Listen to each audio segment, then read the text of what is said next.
台湾是一个有爱的社会，真侪团体拢咧做爱心，但是做爱心的同时，阁会当兼做环保，就是非常无容易的。这次远东百货协助消费者将电子发票捐赠给社会团体，就是做环保又阁有爱心的表现。市长黄伟哲为了感谢远东百货的爱心，到日之间特别出席活动，亲自颁发感谢状。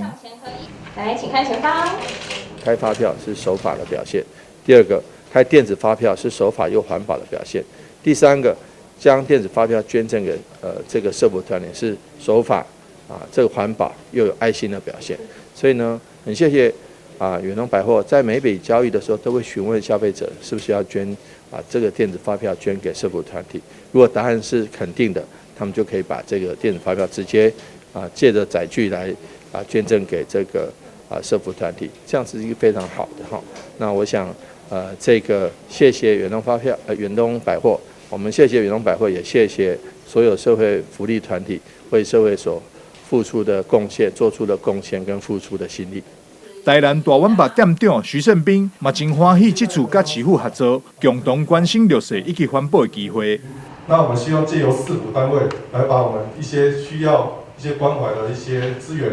给一些更需要的一些团体。所以我们也谢谢市长跟陈局长这边来支持我们这么做。然后这个部分的话，除了捐赠发票以外，事实上现在节能减碳、环保爱地球是一个政府在推行的政策。那我们百货公司也是支持这样的政策，在馆内的一些载具的提升的话，从107年一直到今年114年，事实上我们的载具已经提升到46%，也就是代表说有2个消费者至少有1个会把发票捐出来。